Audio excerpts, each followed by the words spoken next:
अगर हमारी आवाम पानी में भीग कर यहाँ पर इतने घंटों से बैठी है तो हमारा भी फर्ज है कि हम आपके साथ वैसे ही खड़े रहे। हमारे लिए अल्हम्दुलिल्लाह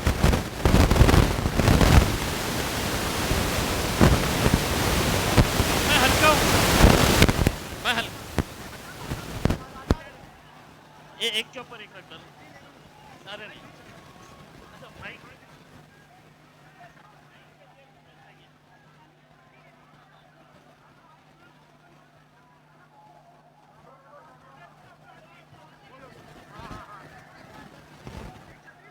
मैं शायद जिंदगी में ये मंजर कभी भूल नहीं सकता कि मेरी माएँ और बहनें भी बारिश के अंदर पानी में इस तरीके से बैठी हुई है। हम न जाने कितने जलसे हम करें, लेकिन ये मंजर मैं जिंदगी में कभी नहीं भूल सकूंगा कि इतनी बुजुर्ग, छोटे छोटे बच्चे और नौजवानों का जोश। अल्हम्दुलिल्लाह मेरे भाइयों, यही वो मोहब्बत है जो आज हमें ताकत दिलाती है। यही आप लोगों का जोश है, जज्बा है, जिसने आज महाराष्ट्र के अंदर ही नहीं पूरे हिंदुस्तान के मुसलमानों के अंदर एक नई ताकत, एक नई उमंग और एक नई पहचान दी है। और वो पहचान ये है कि चाहे कितनी भी ताकतें तुम लगा ले, हम किसी से डरने वालों में से नहीं है। उसमें आपने देखा है, मेरे लिए दिक्कत ये है कि ये मीडिया वालों की परेशानी ये है कि 23 तारीख के दिन जब हम आए थे यहाँ पर इतना बड़ा काफिला लेकर, तो एक चैनल वाले ने ये बताया था कि ये पाकिस्तान नहीं है, ये बांग्लादेश नहीं है, ये मुंबई है। पाकिस्तान तुम जाओ, बांग्लादेश तुम जाओ, ये भारत देश हमारा है। जितना तुम्हारा है उतना हमारा है। ये जमीन किसी के बाप की जागीर नहीं है। हुकूमतें आएगी, हुकूमतें जाएगी, लेकिन एक बात हम दोबारा, ये रिकॉर्ड कर रही है,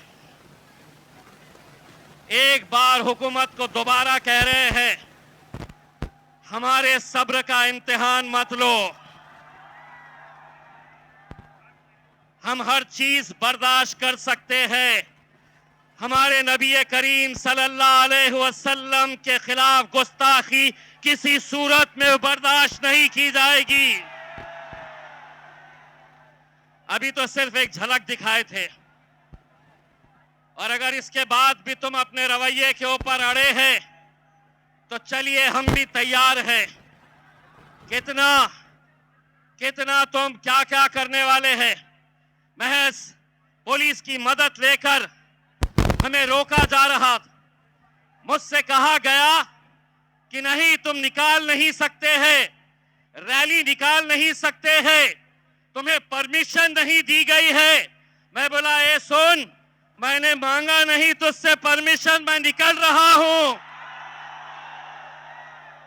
और हुकूमत की आंखों में आंखें डालकर मैंने ये कहा कि पहले तो मैंने जब ऐलान किया कि 23 तारीख को मुंबई चलना है, तो उस वक्त मैंने ऐलान किया था कि महाराष्ट्र के इतिहास में इतनी बड़ी रैली देखी नहीं गई होगी। लेकिन जिस दिन निकलने का वक्त आया, सुबह सुबह मीडिया वाले आए, तो मैंने उन्हें एक बात बताया, और उन्हें यह बताया मैंने कि हिंदुस्तान के तारीख के अंदर इतनी बड़ी रैली मुसलमानों ने कभी निकाली नहीं होगी जो आज अल्हम्दुलिल्लाह तुम्हें देखने को मिलेगी। यकीन मानिए, मेरा इसमें कोई ये नहीं है। मैंने सिर्फ अपने हुजूर की मोहब्बत में, अपने नबी की मोहब्बत में मैंने सिर्फ आवाज लगाई, और अल्हम्दुलिल्लाह काफिला बढ़ता गया, और ऐसा बढ़ा कि पुलिस वाले मुझसे खुद पूछ रहे थे, इतने आए कहां से।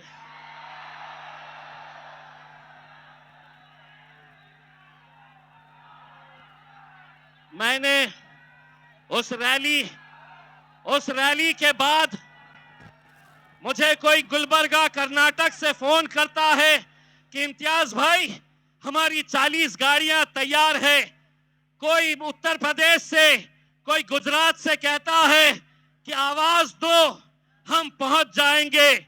आज मैं हुकूमत को आवाज दे रहा हूं, सुधर जाओ। इसमें सौदा नहीं होगा, किसी तरह का कोई समझौता नहीं होगा। मुझे इस बात का बड़ा अफसोस है कि उस रैली के बाद जो हमारे अपने हैं, जो अपने आप को मुसलमान कहते हैं,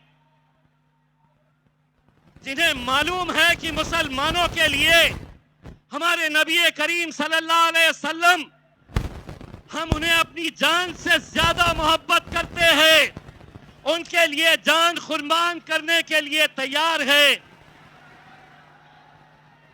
उन्होंने मीडिया से कहा कि नहीं, ये जो इतने सारे लोग आए हैं इन्हें सियासत करना है, इन्हें राजनीति करना है। अरे मेरे आका के नाम के ऊपर ऐसे सौों से कुर्सियां कुर्बान करेंगे हम, कोई फर्क नहीं पड़ता। 22 तारीख की रात मुझे ये बताया गया कि इम्तियाज भाई इतना बड़ा आप रिस्क मत लीजिए। पहले आप खासदार थे, मेंबर ऑफ पार्लियामेंट थे, आपकी हिफाजत करने की जिम्मेदारी सरकार की थी। आप इतने सारे लोगों को लेकर निकल रहे, अगर कुछ हो गया तो आपके ऊपर आएगा। मैंने कहा ये जितने लोग चल रहे हैं ये सिर्फ एक आवाज के ऊपर चल रहे हैं, और वो आवाज यही है कि तेरा मेरा रिश्ता क्या, तेरा मेरा रिश्ता क्या। ये सोच रहे थे कि तुम ही लगाओगे। अरे अल्हम्दुलिल्लाह, इसके लिए हम अपनी जानें कुर्बान कर सकते हैं। सुनो, इसके लिए हम अपनी जानें कुर्बान कर सकते हैं। तो एक मर्तबा जाकर एकनाथ शिंदे, देवेंद्र फडणवीस, अजीत पवार, वो रामगिरी का गला पकड़ के बाहर लाओ, नहीं तो हमको बताओ। कोई भी भगवा चोला पहनकर मैं साधु, मैं महाराज, और हद तो ये हो गई मुख्यमंत्री साहब, आप महाराष्ट्र के मुख्यमंत्री हैं, आप किसी एक जात के और किसी एक धर्म के नहीं है, मेरे भी मुख्यमंत्री हैं आप। लेकिन मुख्यमंत्री एकनाथ शिंदे कितने होशियार है, अब मैं आपको बताता हूं।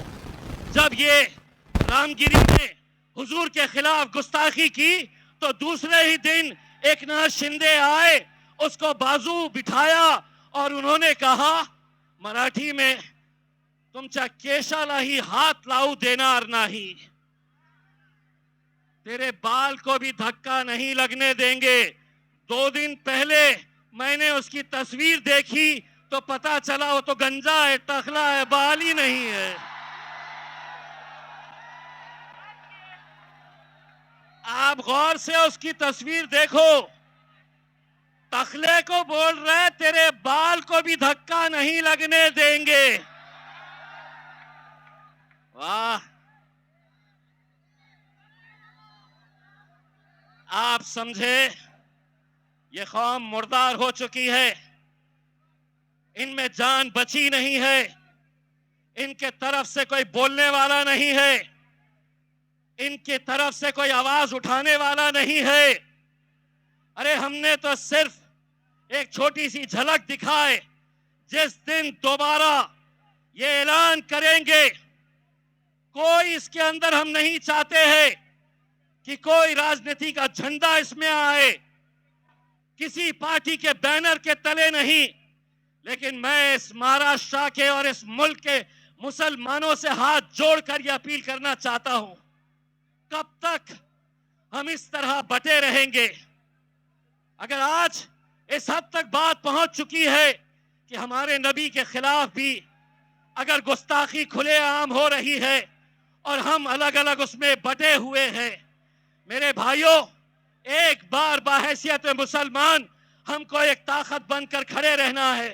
तुम रहो किस जमात में रहना चाहते, किस पार्टी के अंदर रहना चाहते हैं तुम रहो, लेकिन इस मामले के अंदर अगर एक आवाज बनकर खड़े रहे, यकीन मानिए इस कौम के अंदर इतनी ताकत है कि अच्छी अच्छी हुकूमतों को ये झुका सकती है। मेरे भाई,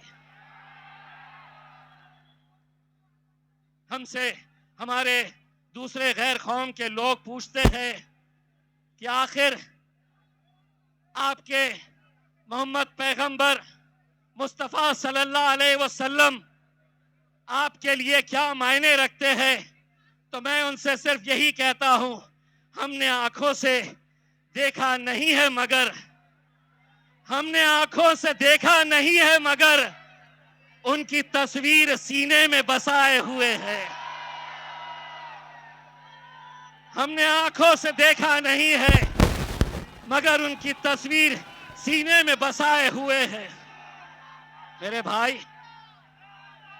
उस पर कार्रवाई नहीं हुई इस रामगिरी के ऊपर, तो महाराष्ट्र के छोटे छोटे प्यादे, इतने छोटे कि जिस दिन हम तय कर लेंगे तो इंशाअल्लाह उसको लपेट के असद भाई की शेरवानी में डाल के हैदराबाद भेज सकते हैं। इत्तू सा और वो समझ रहा है कि मैं कुछ भी बोलूंगा हुकूमत मेरा साथ देगी। अरे खुद अकेले घूमता नहीं है, 6 गाड़ियां लेकर, बाउंसर्स और पुलिस वाले लेकर, अगर सही मर्द का बच्चा है तो इस इलाके में अकेले बुलेट के ऊपर आके बता, सड़क चलते लड़के तेरे को टप्पू कैसा मारेंगे। वरना आज मेरे शहर औरंगाबाद में आकर देख, इम्तियाज जलील आज भी अकेले बुलेट के ऊपर घूमता है। किसी माइकल आल में हिम्मत नहीं है कोई रोक सके। मस्जिद में घुस के बोले मुसलमानों को चुन चुन के मारेंगे। आपा हटा दो, सब हटा दिए, ये हटा दीजिएगा पीछे, वो आपा पीछे।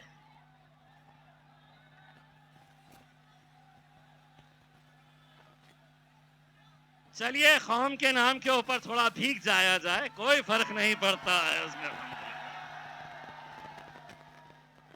तो इस तरह के बयानात होने के बावजूद भी मैं आज हुकूमत से यह सवाल कर रहा हूं, क्या इस तरह का बयान अगर हमारे मुंह से, हमारी जबान से निकलता तो शायद ये ग्राउंड छोड़ने से पहले खाकी वर्दी वाले आके हमारे सामने खड़े हो जाते।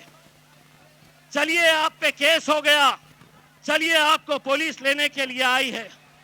हम यही कहना चाहते हैं कि सियासत के अंदर अगर आप इतने घटिया तरीके के ऊपर आ गए हैं सिर्फ अपने राजनीतिक मफाद की खातिर, ये मुल्क हमारा है, ये मुल्क आपका है, हिंदू मुस्लिम सभी लोग एक साथ मिलकर रहते हैं, यही हमारी खूबसूरती है इस मुल्क की।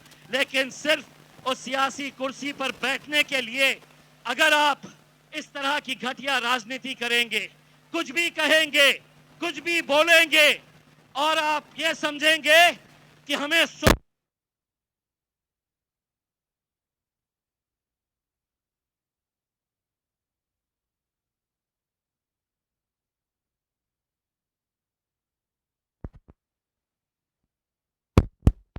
पवार, उद्धव ठाकरे, नाना पटोले और ढिल्लो, तू भी सुन ले, पिछले 76 सालों से तुम लोग बोलते आए थे और हम सुनने का काम करते थे। अब मजलिस आई है, अब हम बोलेंगे और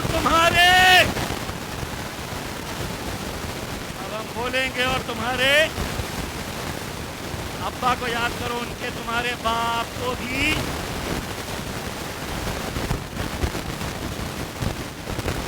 अब हम बोलेंगे और तुम्हारे, अबे सुनाओ उनको। मेरे भाई, मैं आज, मुझे इतना फख्र है,